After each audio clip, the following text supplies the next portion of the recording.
रसूल ज़ी वक़ार सल्लल्लाहु तआला अलैहि वसल्लम का बेपनाह शुक्र एहसान है कि मुस्तफ़ा जान रहमत सल्लल्लाहु अलैहि वसल्लम ने हम तमामों को अपनी महफिल में बैठाना पसंद फरमाया। हुजूर न चाहते तो हम उनकी महफिल में नहीं बैठ पाते। हुजूर ने चाहा तो हम उनकी महफिल में आकर बैठे।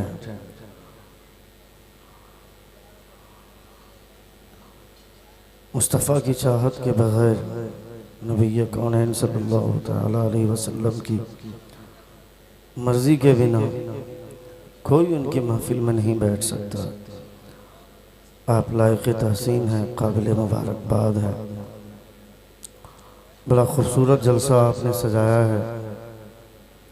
मौलाना खुर्शीद साहब ने बड़ी मेहनत की है।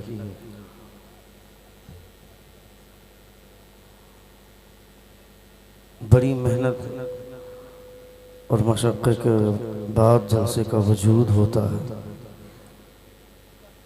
मुझे अब तक ये बोल करके रखा गया था कि आप पहले बोल देंगे तो आपकी तकरीर के बाद मजमा खाली हो जाएगा, मगर अब जलसे की नौइयत बदल गई है। पब्लिक किसी के बोलने या न बोलने के मोहताज नहीं है। आवाम का जब मिजाज बनता है महफिल में बैठते हैं, जब तबीयत चाहती है उठकर चले जाते हैं। अपनी तबीयत के लोग मालिक हो गए, कहाँ किसी की कोई सुनता। हुजूर शेखुल मुस्लिमीन सैयदी व सनदी मुर्शिदी सैयदना सैयद हसनैन रज़ा क़ादरी रहमानी अलैहि रहमत व रिज़वान फरमाया करते थे कि हम देवबंदियों को बुरा भला बोलते हैं, वो तो बुरे हैं जिनका यह अक़ीदा है कि मुस्तफ़ा मरकर मिट्टी में मिल गए, माअज़ल्लाह। मगर हमारा तो यह अक़ीदा है ना कि मुस्तफ़ा को हर चीज़ की खबर है। मुस्तफ़ा सब कुछ जानते हैं, मुस्तफ़ा सब कुछ देख रहे हैं। ये सुन्नियों का अक़ीदा है। उसके बावजूद अगर सुन्नी जलसे के नाम पर आएगा और गुपचुप की दुकान पे भीड़ लगाएगा, चाय की दुकान पे अड्डाबाजी करेगा, अंडे की दुकान पे पाउच बनवा कर खाएगा और वहीं एक दूसरे से महवे गुफ्तगू होगा, हंसी मजाक करेगा, तो कब्र में किसी तरह से आप मुस्तफ़ा के हवाले से जब ये कहा जाएगा मा कुन्त तक़ूलु अन हाज़ा रजुल, इस मर्द के बारे में क्या कहा करते थे, वहाँ बोल कर तो आप निकल सकते हैं कि ये हमारे पैगंबर हैं, हम इनको अपने आका मानते थे। मगर क़यामत के दिन जब आपका काला चिट्ठा खुलेगा, क़यामत के दिन जब आपका राज खोला जाएगा, तो बंद कमरे में भी अगर किसी ने कोई गुनाह किया है तो अल्लाह रब्बुल इज़्ज़त ने अगर सवाल कर दिया कि तुम्हारा तो ये अक़ीदा था कि मुस्तफ़ा सब कुछ देखते हैं, उसके बावजूद तुम्हारी हिम्मत कैसे हुई बंद कमरे में तुमको गुनाह करने की, तुम्हारी जुर्रत कैसे हुई?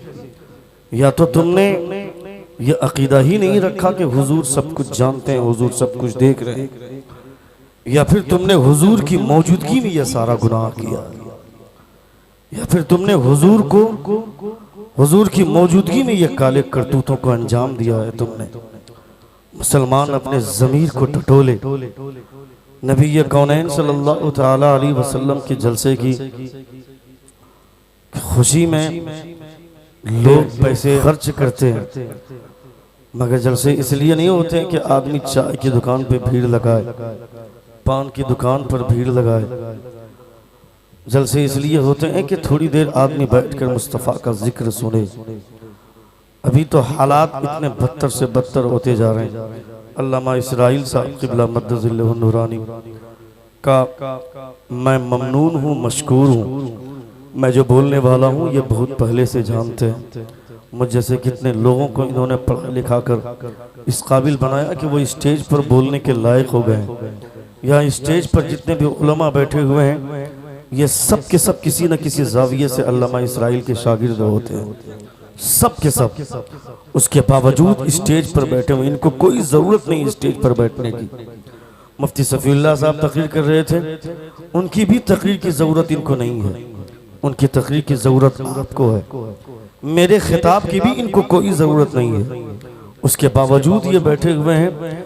तो सिर्फ और सिर्फ इस उम्मीद के साथ कि बोलने वाले खतीब का हौसला बुलंद हो और सामीन मुझे जाते हुए देखकर कहीं ये ना सोचे, कहीं मुझको देख करके और भी दूसरे लोग न जाने लगे, वरना इनको क्या जरूरत पड़ी है नबी के महफिल में बैठ करके हम जैसे लोगों का खिताब सुनने की। वो सारी बातें ये पहले से जानते हैं, बहुतों को पढ़ाते हैं आज भी, जिनकी उम्र पढ़ने लिखने और पढ़ाने लिखाने में ही गुजर चुकी हो। उनको क्या जरूरत है किसी का खिताब सुनने की या किसी की तकरीर सुनने की, मगर जरूरत आपको है। और आप क्या करते हैं, 15-20 मिनट 25 मिनट आधा घंटा 1 घंटे में इतनी उकताहट आ जाती है कि नबी का जलसा छोड़कर सड़कों पे, नबी की महफिल छोड़कर चौक और चौराहे पे, नबी की महफिल छोड़कर नबी ये कौनैन सल्लल्लाहु तआला अलैहि वसल्लम की महफिल के साथ खिलवाड़ आप करते हैं, मुस्तफ़ा के महफिल के साथ मजाक आप करते हैं, और आप दूसरे लोगों को गालियां देते हैं। ये हक ही नहीं है आपको कि आप किसी को गालियां दें। क्या हक बनता है आपको? वो देवबंदी, वो वहाबी जिनको आप सुबह शाम गालियां देते हैं, वो वहाबी और देवबंदी अपनी महफिलों में, अपने जलसों में 12 बजे के बाद जाना शुरू करते हैं इस उम्मीद के साथ कि शेख साहब की दुआ होगी, दुआ की घड़ी होगी, सुबह के वक्त में दुआ की कबूलियत होती है, दुआएं मकबूल बारगाह होती हैं। दुआ को कबूल कराने के लिए वो उस वक्त पहुंचते हैं, और हमको किसने कह दिया पता नहीं कि दुआ की कोई जरूरत नहीं है। हुजूर ने फरमाया था अद्दुआ मुखल इबादत, दुआ इबादतों का मग़ज़ है। हम यहाँ मुस्तफ़ा का बर्थडे सेलिब्रेशन करने के लिए आए, नबी ये कौनैन के जन्मदिन को सेलिब्रेशन करने के लिए आए। क्या होता है सेलिब्रेशन, क्या होता है मुस्तफ़ा जान रहमत सल्लल्लाहु तआला अलैहि वसल्लम की आमद का जश्न मनाना। हमको लगता है कि सुबह के वक्त में किसी इमाम साहब को पकड़कर पगड़ी बनवा लिए, सामने एक बैच लगा लिए, शर्म भी नहीं आती है। एक दिन पहले अपने चेहरे पे दाढ़ी छिलेगा, दाढ़ी छिलकर मोछ भी बनाएगा, और सुबह सुबह आ गया इमाम साहब के पास पगड़ी बनवाने के लिए। पगड़ी बांध लीजिए ऐ जालिम, पगड़ी बांधना अगर मुस्तफ़ा की सुन्नत है, अमामा बांधना मुस्तफ़ा की सुन्नत है। ये दाढ़ी छिलना ही किसने सिखा दिया तुमको? दाढ़ी रखना भी मुस्तफ़ा जाने रहमत की सुन्नत है। कितना अच्छा होता चेहरे को दाढ़ी की सजावट से मुज़य्यन कर लिया होता, उसके बाद सुबह आकर अमामा अपने इमाम से बनवाता तो अल्लाह रब्बुल इज्जत के प्यारे रसूल की रूह खुश हो जाती। इसने सिर्फ मेरी सुन्नत को जिंदा, मेरी सुन्नत को अपनाया ही नहीं, सिर्फ अमामा नहीं बांधा बल्कि मेरी दाढ़ी को भी इसने अपने चेहरे पर सजाकर अपने चेहरे को मुज़य्यन किया है और मेरी सुन्नत को जिंदा किया है। नबी की रूह खुश हो जाती और मुस्तफ़ा खुश हो जाते तो खुदा की खुशी कितनी दूर है। ये एहसास होना चाहिए हम सबों को, ये तसव्वुर करना चाहिए। हमने मजाक बना दिया मुस्तफ़ा की महफिलों को, हमने खिलवाड़ करने शुरू कर दिए। यहाँ बैठकर एक आदमी शेख चिल्ली की तरह मजाक करेगा, यहाँ हंसी मजाक करेगा, लोगों को हंसाएगा, लोग पेट दबा दबा कर हंसेंगे, इनको लगेगा तकरीर बहुत अच्छी हो रही है। इससे तुम्हारे ज़ौक़ का एहसास होता है कि तुम कितने गंदे ज़ौक़ वाले हो, तुम कितने बदज़ौक़ हो गए हो।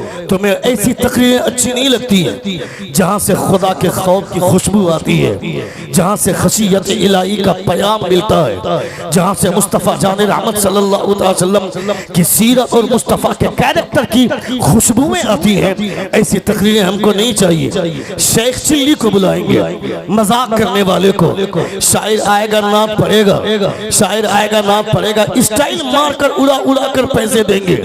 आज की तारीख में सबसे आसान काम है नबी की नात पढ़ना। हमने ऐसे लोगों को भी देखा है जो चप्पल बेचते हैं, चप्पल की तिजारत करते हैं, हैं वो भी आकर नबी की नात पढ़ते हैं। मैं नबी की नात पढ़ने को बुरा नहीं जानता, ये अच्छा जानता हूँ। नबी की नात सुन्नी नहीं पढ़ेगा तो कौन पढ़ेगा, और नबी की नात सुन्नी सुनकर नहीं मचलेगा तो कौन मचलेगा।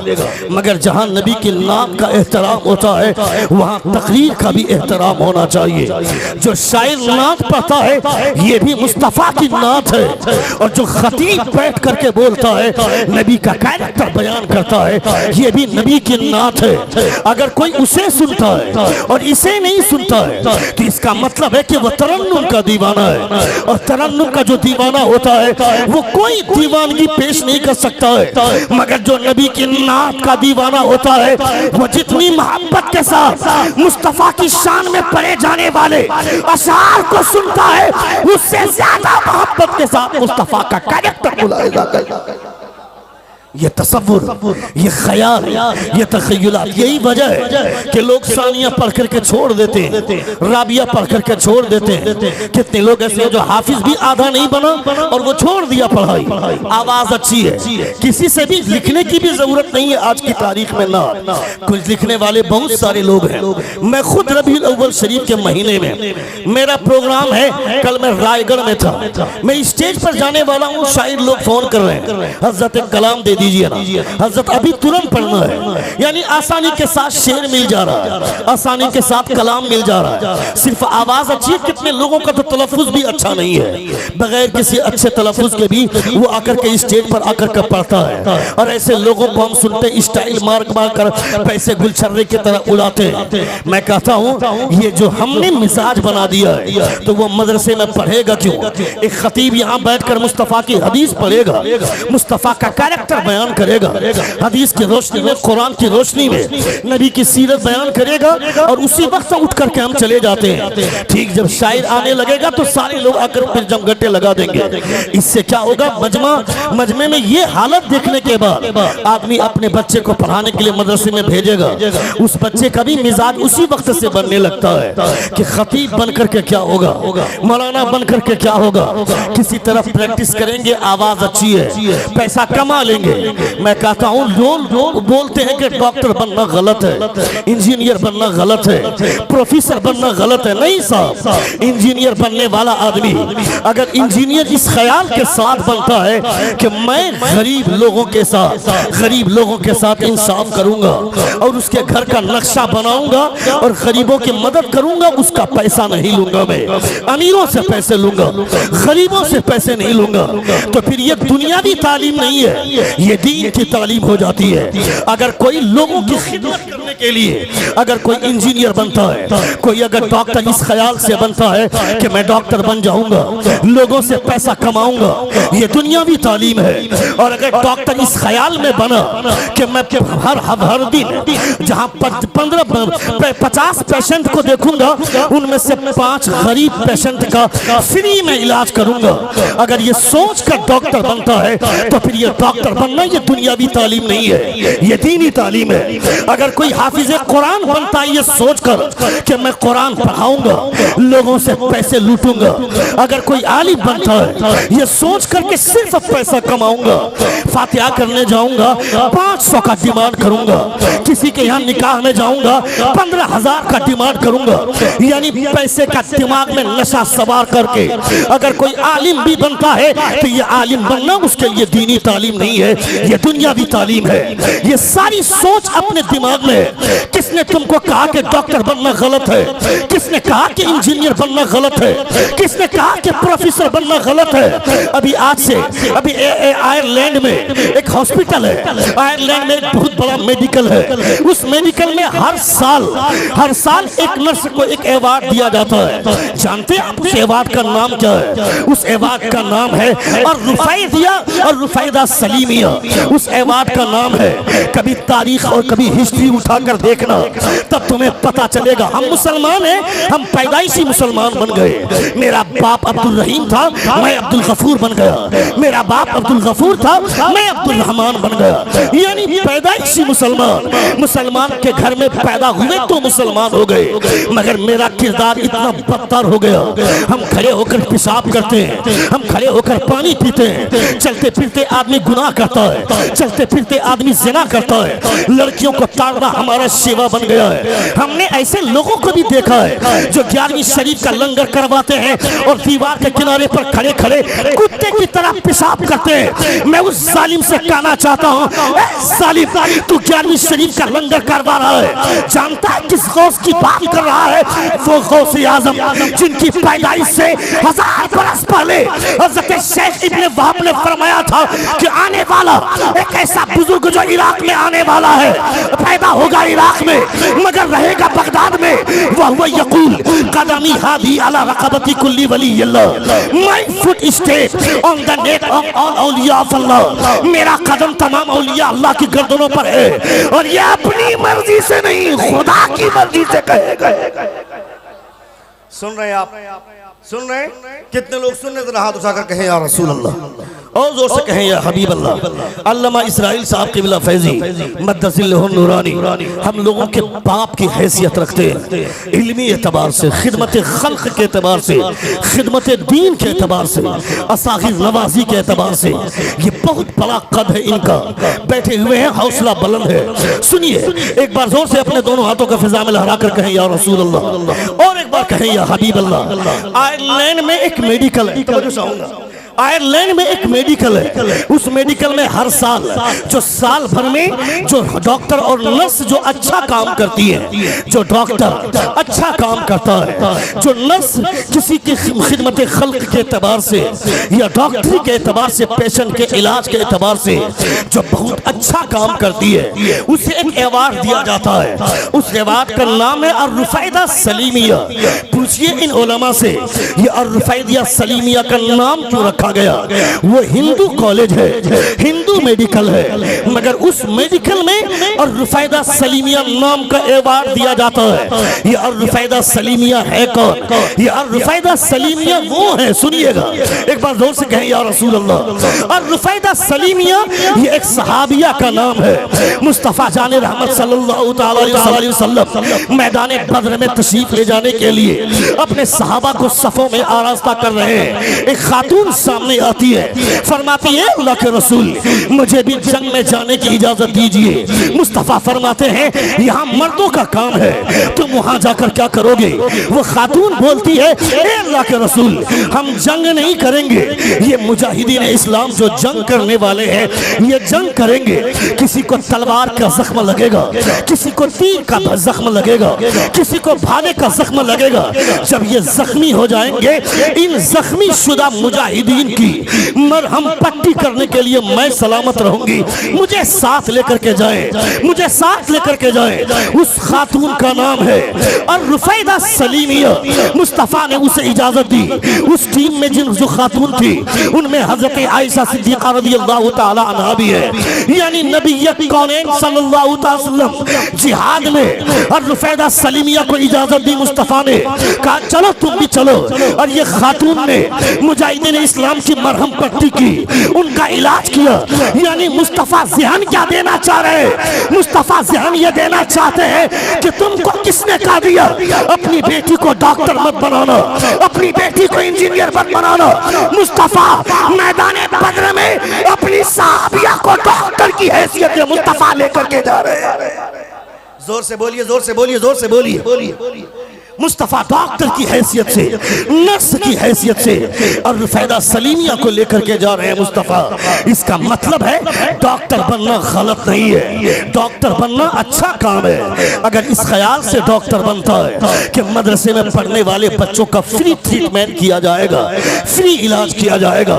मेरे पास 50 पेशेंट आते हैं, उन 50 पेशेंट में से 15 लोगों को जो गरीब होते हैं, उन 15 गरीब लोगों का फ्री में ट्रीटमेंट होगा, फ्री में इलाज होगा, तो फिर ये दुनियावी तालीम नहीं है, ये दीनी तालीम है।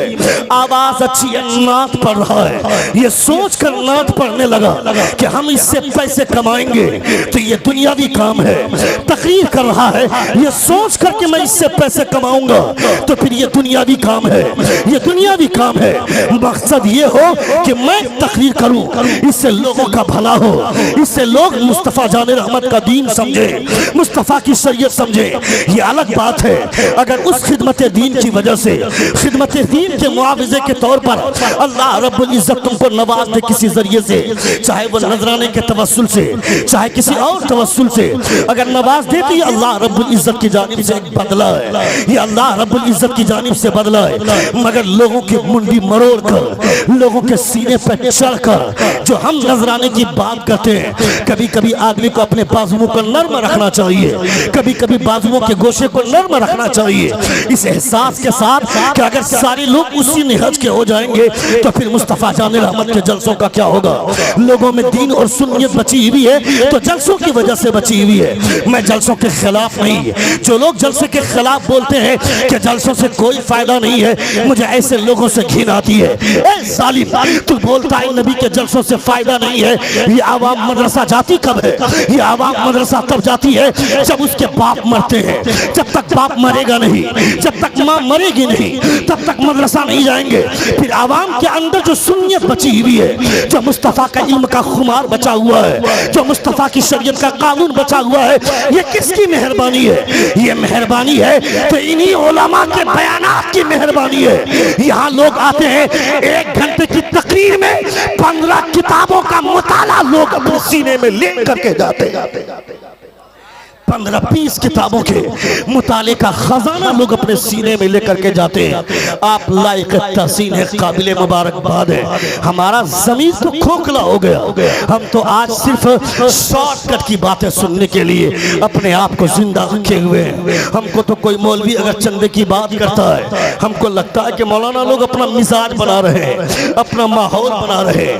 हमारा दिमाग जो कहेगा वो करेंगे, हमारे दिमाग में जो आएगा हमको वो करना है। नबी की शरीयत अपने दिमाग से नहीं चलती है, मुस्तफ़ा के दिमाग से चलती है। मुस्तफ़ा ने जो कानून दे दिया है, उस कानून से बढ़कर दुनिया का कोई कानून नहीं है। सुन रहे आप? सुन रहे? कितने लोग सुन रहे? हाथ उठाकर कहें या रसूल अल्लाह, और जोर से कहें या हबीब अल्लाह। The celebration is a special and enjoyable moment, enjoyable event. ये मुस्तफ़ा जान रहमत सल्लल्लाहु अलैहि वसल्लम की पैदाइश का सेलिब्रेशन है। उस सेलिब्रेशन के मौके से लोगों ने मुस्तफ़ा की महफिल सजाई है। इस महफिल का एहतराम होना चाहिए, इस महफिल का वक़ार बाकी होना चाहिए। हज़रत इब्राहीम अलैहिस्सलातु व तस्लीम ने जो दुआ फरमाई थी उस पत्थर पे खड़े होकर, रब्बना वबअस फ़ीहिम रसूला मिनहुम यतलू अलैहिम आयातिक व युअल्लिमुहुमुल किताब वल हिकमत व युज़क्कीहिम। Our Lord, you have to send a noble messenger who will recite your verses, who will teach your book and wisdom, who will purify them. परवरदिगारा, एक ऐसा रसूल भेज दे जो तेरी आयत की तिलावत करे, जो तेरी किताब और हिकमत की तालीम दे और लोगों को अंदर से और बाहर से चेंज करे। ये हजरत इब्राहीम की ख्वाहिश थी। हजरत इब्राहीम अलैहिस्सलातु व तस्लीम ने मुस्तफ़ा की आमद की दुआ की थी कि नबी तशरीफ लाए, यानी खाने काबा की तामीर मुकम्मल हो चुकी है। परवरदिगारा, अब खाने काबा की तामीर तो मुकम्मल हो चुकी है, इसका वक़ार कैसे बाकी रहेगा? इसका एहतराम कौन बताएगा? इसकी हुर्मत कौन, इसकी हुर्मत का लिहाज कौन रखेगा? इसका अदब और इसकी ज़ियारत का सलीका कौन बताएगा? इसलिए एक ऐसा रसूल भेज दे जो तेरी आयत की तिलावत करके, जो तेरी किताब और हिकमत की तालीम करके इस खाने काबा का एहतराम बजा लाए और लोगों को बताए। मैं पूछना चाहता हूँ, मुस्तफ़ा जान रहमत सल्लल्लाहु तआला अलैहि वसल्लम बैतुल मुक़द्दस की तरफ रुक करके नमाज पढ़ रहे थे। उनके तमाम सहाबा बैतुल मुक़द्दस की तरफ रुक करके नमाज पढ़ रहे थे। फिर अचानक नबी के दिल में ख्याल कैसे आ गया कि खाने काबा को किबला बनाया जाए।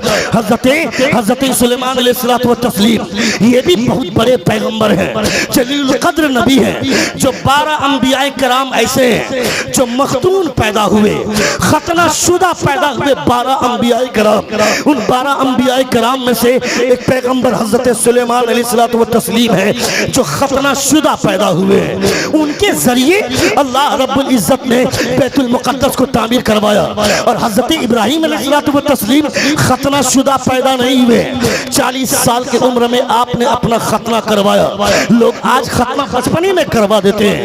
ये 12 अंबिया कराम जिनमें हजरत मूसा भी है, हजरत इस्माइल भी है, खुद मेरे मुस्तफ़ा जान रहमत सल्लल्लाहु अलैहि वसल्लम है, उनमें हजरत सुलेमान अलैहिस्सलातु व तस्लीम भी है जो खतना शुदा पैदा हुए हैं। उनके जरिए खुदा ने बैतुल मुक़द्दस को तामीर करवाया।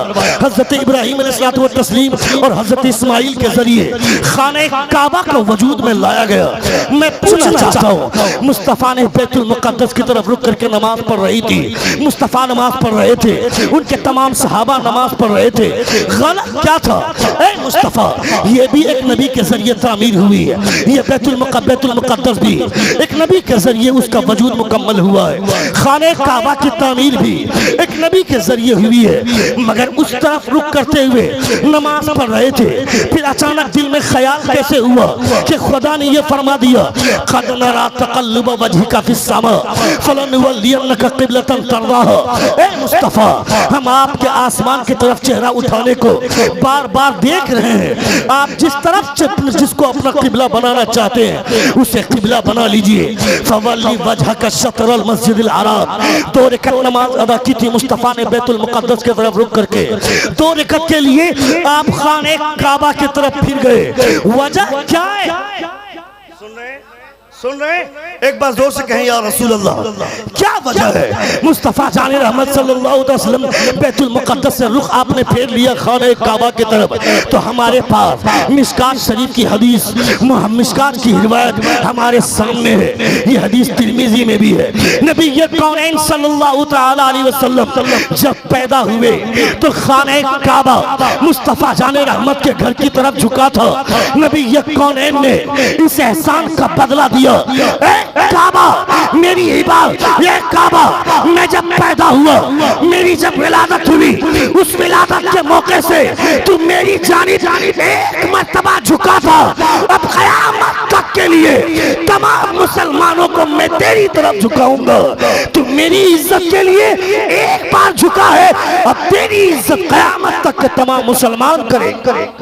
नारे तकबीर, नारे रिसालत, मसलके आला हजरत अल्लामा शहाबुद्दीन सकाफी साहब किबला। सुभान अल्लाह, माशाअल्लाह। ऐ काबा, तू मेरे लिए एक बार झुका है, यानी खाना काबा जो मुस्तफ़ा की इज्जत के लिए, मुस्तफ़ा की ताज़ीम बजा लाने के लिए एक बार। ए बाबू, ए हेलो, कहाँ जा रहे? तकरीर कौन सुनेगा? चाचा को बैठाइए, कोई जरूरी काम है, जाने दीजिए। एक बार जोर से कहें या रसूल अल्लाह। अपने दोनों हाथों को फिजा में लहराकर कहें या हबीब अल्लाह। और एक बार कहें या रसूल अल्लाह। मुस्तफ़ा जान रहमत सल्लल्लाहु अलैहि वसल्लम का किरदार कौन सुनेगा? नबी की सीरत कौन सुनेगा? कोई देवबंदी की औलाद सुनेगी क्या?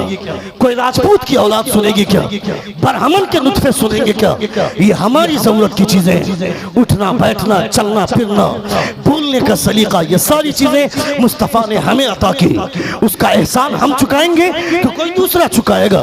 नबी ये कौनैन नबी सबके लिए बन करके आए, मगर जो कमाल खुदा ने तुम्हारे को दिया है मुस्तफ़ा के सदक़े में, इस जलसे में कौन खतीब आएगा, इस जलसे में कौन शायर आएगा, इस जलसे में नकीब कौन होगा, ये यहाँ वालों ने सोचा था, ये जलसा कराने वालों ने, मौलाना खुर्शीद ने सोचा होगा, मौलाना खुर्शीद की कमेटी के लोगों ने सोचा होगा। आप दुनिया में आएंगे, आपको नबी का दामन मिल जाएगा, आपको नबी की गुलामी मिल जाएगी, आपको मुस्तफ़ा की शरीयत मिल जाएगी। ये किसने सोचा था? ये ना मैंने सोचा था, ना मेरे बाप ने सोचा था, न मेरे खानदान के किसी फर्द ने सोचा था। फिर इतनी आसानी से मुस्तफ़ा का दामन कैसे मिल गया? 17 अंबिया किराम ऐसे जिन्होंने मुस्तफ़ा की उम्मत में आने की दुआ की थी। ए मौला, मुझे नबी की उम्मत में शामिल फरमा दे, मोहम्मद की उम्मत में शामिल फरमा दे।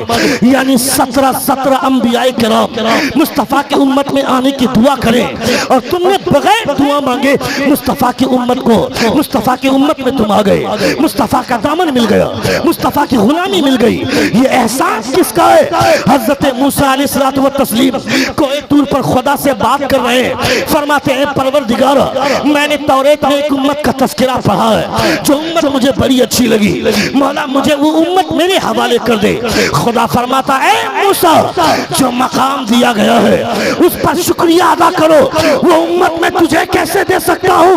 उस उम्मत को मैंने अपने हबीब के लिए रखा है। जोर से बोलिए, जोर से बोलिए, जोर से बोलिए। उस उम्मत को मैंने अपने हबीब के लिए रखा है। ये है तुम्हारी शर्त, ये है तुम्हारी खूबी, यानी तुम नबी की उम्मत में आओगे। तुम नबी की उम्मत में आकर तुमने क्या किया? छिछोराबाजी, लोंडापनी, लुच्चापनी का हमने सबूत दिया है। चौराहे पर खड़े होकर आने जाने वाली लड़कियों को ताड़ना मुझे अच्छा लगता है। उसकी जुल्फें कैसी हैं, उसकी टांगे कैसी हैं। ये लड़कियां भी नकाब में पहनकर तब निकलती है जब इसकी शादी हो जाती है। शादी से पहले वो बालिग हो गई है, उसको कौन समझाएगा? एक बेवकूफ लड़की, शादी के बाद ही नकाब पहनना चाहिए, ये तुमको किसने कह दिया? शादी से पहले नकाब पहनना हराम है क्या? जब से ही लड़की बालिग हो जाए उसे नकाब पहनना चाहिए। तुमने जो समाज को गंदा किया है उस गंदे समाज का नतीजा है कि जगह जगह पे रेप हो रहे हैं, जगह जगह पे बलात्कार हो रहा है, जगह जगह पे लड़कियों की इज्जत को तार किया जा रहा है। वरना मुस्तफा ने इस गुलशन को बड़ी मेहनत से सजाया था। मुस्तफा ने कहा था मैं अरब को इतना पाक कर दूंगा, इतना पाक कर दूंगा कि एक औरत 7 मील की दूरी से अकेले आएगी और खाने काबा का तवाफ करके अकेली चली जाएगी, कोई मर्द उसे देखना तक गवारा नहीं करेगा। और हुआ भी, मुजाहिदीन की सफे जा रही है। तमाम ईसाइयों ने, तमाम यहूदियों ने मिलकर अपनी कवारी बेटियों को तैयार कर दिया। कहा सुनो, मुसलमान अगरचे मुस्तफा से मोहब्बत करते हैं, मोहम्मद से प्यार करते हैं, मगर ये लोग सेक्स के भूखे होते हैं, ये लोग लड़कियों की तरफ माइल बहुत ज्यादा होते हैं मादल्लाह। इसलिए लड़कियों को तैयार करके चौराहे पे खड़े कर दो। बाप ने खुद अपनी बेटी को तैयार किया, दादा ने अपनी पोती को तैयार किया, नाना ने अपनी नवासी को तैयार किया कि मुजाहिदीन की सफे गुजरने वाली है। लड़कियों को सजा कर तैयार करके खड़ा कर दो चौराहे पे, फिर देखते हैं ये लड़कियां कैसे अपनी तरफ माइल करेगी और मोहम्मद अकेला रह जाएगा। उसके पीछे जितने लोग हैं कोई उसका साथ नहीं देगा। ये सारी की सारी दोशीज़ाएं तैयार होकर के चौराहे पर खड़ी हैं, मुजाहिदीन की सफेद जा रही है। किसी ने कनखियों से भी देखना गवारा न किया।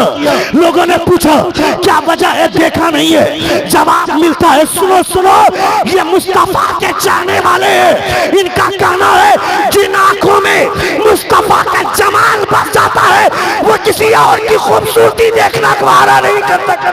नारे तकबीर, नारे रिसालत, मसलके आला हजरत, उलमाए अहले सुन्नत।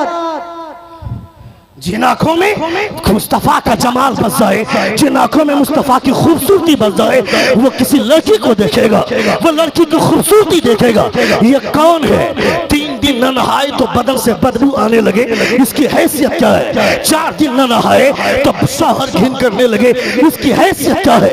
मगर जो मुस्तफा से सच्ची मोहब्बत करता है उसे जो कयामत के दिन बीवी मिलेगी, इस बीवी को नहाने की जरूरत नहीं है। इसका पसीना मुझको अंबर से भी ज्यादा खुशबूदार है। वो सूरज को अपना नाखून दिखा दे तो सूरज की रोशनी फीकी पड़ जाएगी। और खुदा फरमाता है लहुम फीहा अज़वाजुम मुतहहरातुन व हुम फीहा खालिदून। एक बीवी नहीं, एक जन्नती को 70 बीवियां खुदा अता फरमाएगा। मैं कहता है जालिम इस बेहया लड़की के चक्कर में अपनी जान कुर्बान करता है, आवारा गर्दी करता रहता है। नबी का जलसा यहाँ चल रहा है, सड़कों पे तू घूमेगा क्योंकि तेरी गर्लफ्रेंड साथ में है। पहले ही से जलसा होने से पहले ही मामला सेट हो जाता है। फला जगह जलसा हो रहा है, फोन पे बात हो गई, तुम जा रही हो कि नहीं जलसे में? चलो मैं भी जलसे में पहुंच रहा हूँ। ये लोग जलसा सुनने नहीं आते, ये लड़कियों को ताड़ने आते हैं। मैं कहता है जालिम, तेरी आंखें पथरीली हो जाएंगी जब तेरी आंख में आग का अंगारा डाला जाएगा। तुमने नहीं देखा हजरत अब्दुल्ला बिन उम्र मक्तूम है, नाबीना सहाबी है, मुस्तफा से फरमाते हैं ए मुस्तफा मेरी आंखों ने दुनिया देखी नहीं है, मैं देखना चाहता हूँ। नबी ये कौन से फरमाते मुस्तफा दुआ कर दे ताकि मैं दुनिया देख सकूं। नबी ने दुआ कर दी, मेरे मुस्तफा की दुआ थी ना। हुजूर आला हज़रत फरमाते हैं इजाबत का सेहरा, इनायत का जोड़ा, दुल्हन बन के निकली दुआए मोहम्मद। मुस्तफा ने दुआ के लिए हाथ उठाया, अपने चेहरे पर हाथ फेरते इससे पहले खुदा ने दुआ को मकबूलियत का परवाना अता किया। अब्दुल्ला बिन उम्मे मक्तूम की आंख खुली, नबी ये कौन का चेहरा सामने, मुस्तफा को देखने लगे, मुस्तफा अब्दुल्ला को देखने लगे।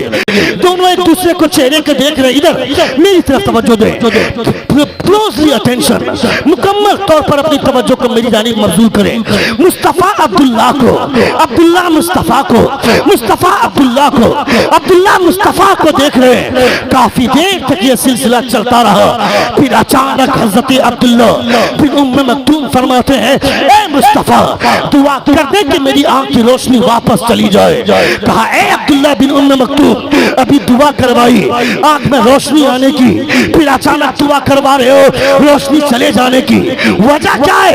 हजरत अब्दुल्ला बिन उम्मे मक्तूम फरमाते हैं ए मुस्तफा मेरी आंख बंद थी, मैंने अब तक दुनिया देखी नहीं थी, कायनात का नजारा नहीं किया था, मगर आज आंख खुली है तो मैंने सबसे पहले आपका चेहरा देखा है। ए मुस्तफा अब इन आंखों से दुनिया का नजारा नहीं करना चाहता, मैं ये ख्वाहिश करता हूँ मरूं भी तो आपके चेहरे का जमाल लेकर, और कयामत पे उठूं भी तो आपके चेहरे का जमाल लेकर। नारे रिसालत, मसलके आला हजरत, सरकार की आमद, सरकार की आमद, दिलदार की आमद, हजरत अल्लामा साहबुद्दीन सकाफी साहब जिबला। नारे तकबीर, नारे रिसालत। है मुस्तफा मरूं भी तो आपका जमाल लेता हुआ मरूं, और कयामत के दिन उठो भी तो आपके चेहरे का जमाल लेकर के उठूं। चूंकि इतना हसीन बनाया था खुदा ने मेरे मुस्तफा को, जवाब नहीं है। कौन है ये लुच्ची लड़की जिसके पीछे तू भागता है, जिसकी कोई हैसियत नहीं है, जिसका कोई वकार नहीं है, जो समाज में नाक कटवाती है, जो समाज में बाप के नाक पर थूकती है, उस लड़की के पीछे भागता है, उस लड़की के पीछे भागता है, आवारा गर्दी करता है। तू आवारा दुनिया में पैदा नहीं किया गया था, तू दुनिया में शरीफ के घर में पैदा हुआ। तेरे बाप का नाम अब्दुल गफूर है, तेरे बाप का नाम अब्दुल रहीम है, उसके बावजूद तेरी आवारा गर्दी इस हद तक आ गई है। देख हिंदुस्तान की हालत कितनी आ गई। सोशल मीडिया में आए दिन ये खबरें आती है, मरियम नाम की लड़की किसी हिंदू लड़के से प्यार करके शादी कर ली, फातिमा नाम की लड़की किसी हिंदू लड़के से प्यार करके शादी कर ली, आयशा नाम की लड़की किसी हिंदू लड़के के साथ भाग गई। मैं कहता है जालिम, आयशा कौन है? आयशा उस खातून का नाम है जिनके ताल्लुक से कुरान मुकद्दस के 18वें पारे में खुदा ने 18 आयतें मुबारक नाजिल फरमाई है, वो हजरत आयशा है। हजरत मरियम कौन है? खुदा फरमाता है या मरियम इन्नल्लाह अस्तफाकी व तहरकी वस्तफाकी अला निसाइल आलमीन।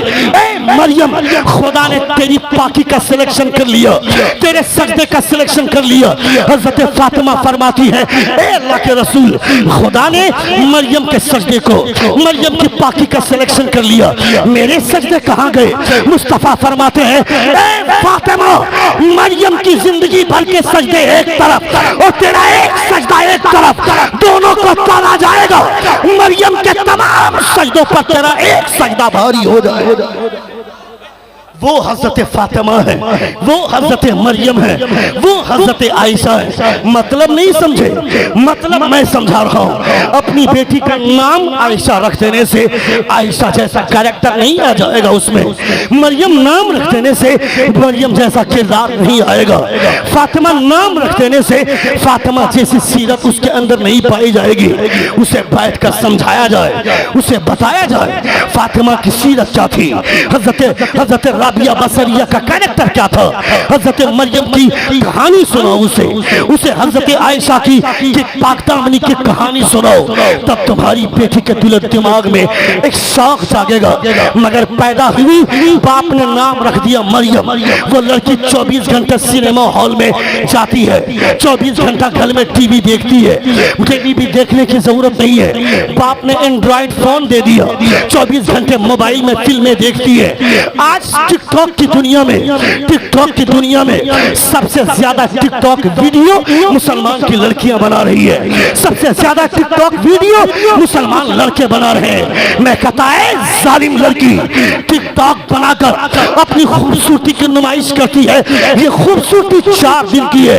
अभी तुमने नहीं देखा, नेपाल की एक अदाकारा है, एक हीरोइन है जो अभी हॉस्पिटल में एडमिट है, उसका इलाज चल रहा है। आज से 15 साल पहले उसकी खूबसूरती के लोग तराने गाते थे, मगर आज उसे कुत्ता नहीं पूछता है, कोई उसे देखने तक नहीं जाता है। मगर वो आमना का लाल है, उनके पर्दा फरमाए हुए 1500 बरस का जमाना हो गया, मगर पूरी कायनात में अगर सबसे ज्यादा किसी की खूबसूरती के चर्चे हैं तो वो कोई दूसरा नहीं है, वो आमना का लाल है, जिनके ताल्लुक से हज़रत शेख सादी शिराजी फरमाते हैं बलगल हुदा बि कमालिही कशफत तुजा बि जमालिही हसनत जमीउ खिसालिही सल्लु अलैहि व आलिही।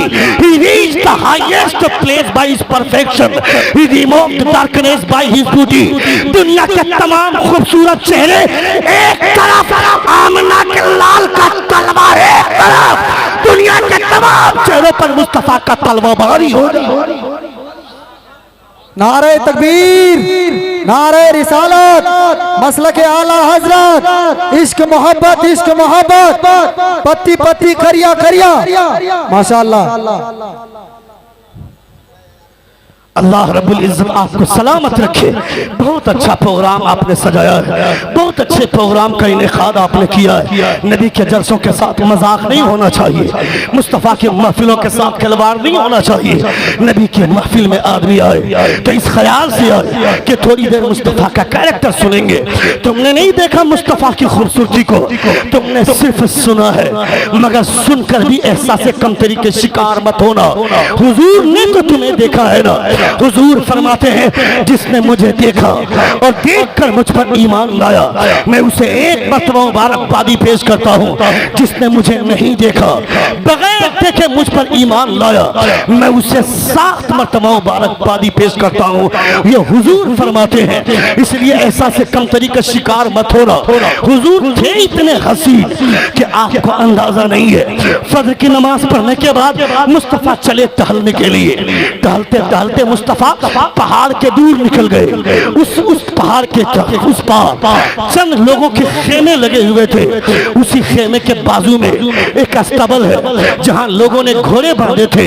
उन अस्तबल में, उस अस्तबल में जहां घोड़ों की तादाद थी, वहां एक सुर्ख रंग का घोड़ा, लाल कलर का घोड़ा मुस्तफा को बड़ा अच्छा लगा। मुस्तफा करीब गए, उस घोड़े को सहलाने लगे। जोर से बोलिएगा, उस घोड़े को सहलाने लगे। सहलाते सहलाते उस घोड़े का मालिक आ गया। कहा क्या देख रहे हो? कहा मैं घोड़ा देख रहा हूँ। कहा क्या बात है? कहा ये घोड़ा किसका है? कहा मेरा घोड़ा है। कहा बेचेंगे इसे? कहा बेचूंगा। कहा ले लीजिए। कहा सुनो, मैं फला शहर का, वो देखो मदीना यहाँ से दिख रहा है, मैं उस शहर का रहने वाला हूँ। मैं फजर की नमाज पढ़कर टहलते टहलते आ गया था। अगर आप इजाजत दें तो मैं वहां जाकर, मैं घोड़े लेकर के चला जाता हूँ, पैसा वहां जाकर वापस भेज दूंगा। उसने कहा ले जाओ। नबी ये कौन लेकर जाने लगे। ये देखता रहा, मुस्तफा निकल गए, ये देखता रहा। उधर से नौकर आया, कहा क्या देख रहे हैं? घोड़े को? कहा घोड़े को नहीं, घोड़े पर जो खूबसूरत इंसान बैठा है मैं उसे देख रहा हूँ। जोर से बोलिए, जोर से बोलिए। कहा घोड़े को नहीं, घोड़े पर जो खूबसूरत इंसान बैठा है मैं उसे देख रहा हूँ। कहा क्या हुआ, लेकर चला गया? कहा लेकर नहीं, मैंने बेच दिया है। कहा जानते हैं उसे? कहा नहीं जानता। कहा उसका नाम जानते हो? नहीं जानता। वो किसके बाप का नाम जानते हैं? नहीं जानता। वो जिस कबीले में रहता है वो कबीला जानते हैं? कहा नहीं जानता। कहा मुझे हैरत हो रही है, नाम नहीं पता, घर नहीं मालूम, खानदान खानदान नहीं पता, बाप का नाम नहीं जानते, कबीला नहीं जानते, फिर भी इतना खूबसूरत घोड़ा देकर के भेज दिया। वो अगर नहीं आया तब क्या होगा?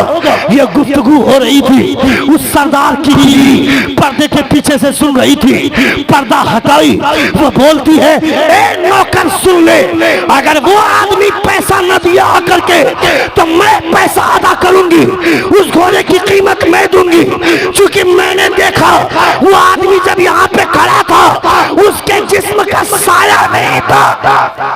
जोर से बोलिए, जोर से बोलिए, जोर से बोलिए। उसके जिस्म का साया नहीं था, साया नहीं था। जिसका साया नहीं उसी का साया पूरी कायनात में है, उसी का साया पूरी कायनात में है। ये गुफ्तगू हो रही थी, इतने में दो गुलाम आए, मुस्तफा के दो गुलाम। कहा सुनो, अभी अभी मेरे आका यहाँ से घोड़ा लेकर के गए थे, उसकी कीमत भिजवाई है मुस्तफा ने। वो सरदार बोलता है, तुम कीमत देने आए हो, जाकर अपने सरदार से पूछो, अपने आका से पूछो। वो सिर्फ घोड़ा लेकर नहीं गया है, हमारा दिल भी लेकर के चला गया है। उसे जाकर के पूछो कि जिस आदमी का घोड़ा लेकर के आए हो उसका दिल भी साथ में आ गया है, क्या वो अपने दामन में मुझे कबूल करेंगे? अब वो तन्हा नहीं, उसके कबीले के सारे लोग मुस्तफा की बारगाह में आते, फरमाते हैं मुस्तफा ये दिल आपका हो चुका है, अब शरीयत आपकी अपनाना चाहता हूँ, कदमों में जगह मिल जाए तो दुनिया और आखिरत संवर जाए। मुस्तफा ने कलमा पढ़ाया, वो मुस्तफा के दामन में आया और कहता है, ए मुस्तफा मुझे कायनात में सबसे खूबसूरत दामन मिला है। तुमको तो मुकद्दर से दामन मिल गया, तुम्हें तो खुशनसीबी से दामन मिल गया। मुसलमान के घर में पैदा हुए, अपने आप को मुसलमान का लाकर जी रहे हैं, मगर कैरेक्टर देखो तो हिंदुओं से भी ज्यादा बदतर हमारा कैरेक्टर है। उसके अंदर थोड़ा सा शर्मो लिहाज है, मगर हमने लिहाज नहीं पाया जाता है। मैं सबको नहीं कहता, कुछ लोगों के करतूत इतने बुरे हैं। कल तलक लोग बोलते थे कि मुसलमान को शराब मत दिखाओ, तुम नहीं देखते क्या? क्रिकेट की दुनिया में एक क्रिकेटर है हाशिम आउला, उस टीम के सारे लोगों के जर्सी में, सारे क्रिकेटर के जर्सी में शराब की बोतल का निशान है, मगर उसने गवारा नहीं किया। कहा सुनो, मेरे पैगंबर ने कह दिया कि शराब हराम है, उसके बोतल की निशानी भी मुझे अपनी जर्सी में गवारा नहीं है। वो क्रिकेटर होकर भी मुस्तफा की शरीयत की तबलीग करता है, और तू बोलता है कि मैं मुसलमान हूँ, और घर आता है तो शराब पी करके आता है, घर आता है तो दारू पी करके आता है, अपनी बीवी से झगड़ा करता है, मुफ्ती साहब को फोन लगाता है, हजरत मैंने नशे में तलाक दे दी है, तलाक हुई कि नहीं हुई? मैं कहता है जालिम, तुमको तो ये बात बोलते हुए भी 1000 बार सोचना चाहिए था। मुफ्ती साहब को बोलता है कि नशे में हमने तलाक दे दी, तुमने जो नशा किया उसके ताल्लुक से मुस्तफा जाने रहमत का खुदा कहता है कि मुस्तफा जाने रहमत का खुदा फरमाता है, इन्नमल खम्रु वल मैसिरु रिजसुम मिन अमलि शैतान। ये शैतान के करतूतों से भी ज्यादा गंदी चीज है शराब पीना, मगर तुम शराब पीते हो, अपने आप को मुसलमान बोलते हो।